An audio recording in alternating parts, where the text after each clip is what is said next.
Welcome back. April is Fertility Awareness Month, and families are created in many different ways. This morning, we are hearing a special story from Allison Weston, who was a recipient of the Embryo donation program from Beginnings Family Services. And we're also joined by Elaine Falzon, the manager of the programs. Welcome, ladies. Well, thank you. Okay, so Allison, tell us about your experience starting a family. So my husband and I met when I was in my late 30s. And we knew that time wasn't on our side. We got working right away on the idea of starting a family. It was a lifelong goal and dream for both of us. And unfortunately, after working for a good year with the fertility team, we weren't getting anywhere. We weren't having any success, no traction. So we decided to focus our attention on traditional adoption. That's what we thought was the best for our situation, our resources, and our time. And so we got into that stream, you know, trying to build a family. And we didn't realize the landscape until we were in it. But there's quite a few, you know, challenges timing-wise, and doors only opening at certain points to get in with some of those agencies that will help you build your family. And when we finally did, Beginnings Family Services, we were welcomed on as a recipient family, again thinking we were going to do traditional adoption. And in our orientation to that program, we learned about the embryo donation program. Wow. And that was a game changer for us. We realized that although I might have been at that point in my 40s, I still would be able to carry a healthy, wonderful, happy pregnancy.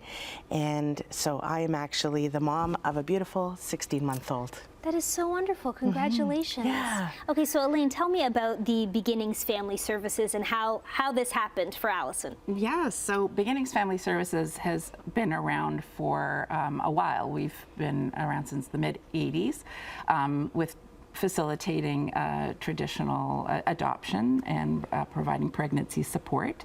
And then in 2010, we started the Embryo Donor and Recipient program. And that was in response to people who had gone through IVF, in vitro fertilization, to create their families and had remaining embryos that were cryopreserved.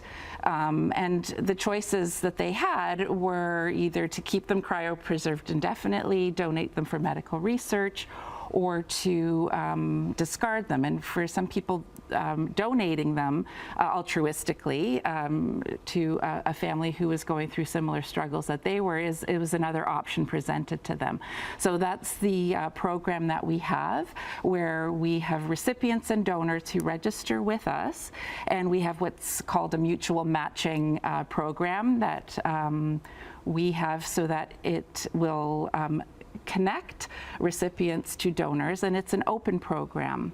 So they get to know each other, they meet, and we use the adoption philosophy in terms of children having a right to know their genetic history, and we work and listen to a lot of donor-conceived people who have spoken to us and other fertility providers about the importance of that for them.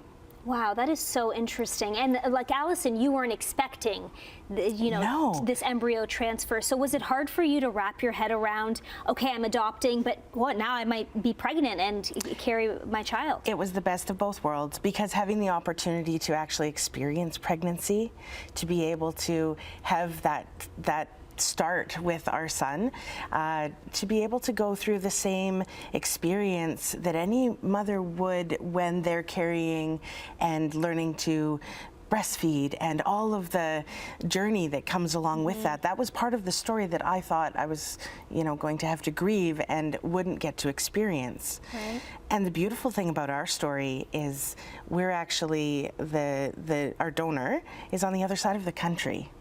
And that's where I'm originally from as well. Okay. So I tell my son that we're both from the West, because even though we started our family here in Ontario, our donor's all the way out in BC. Wow. So the Beginnings program is a national program, and the mutual match, our donor was our first choice, and it turns out my husband and I were her first choice. Wow. So we have a wonderful relationship where we get to know her and her child, and then our son gets to know them as well. So there's Yeah. no questions about where he's from or how he came to be.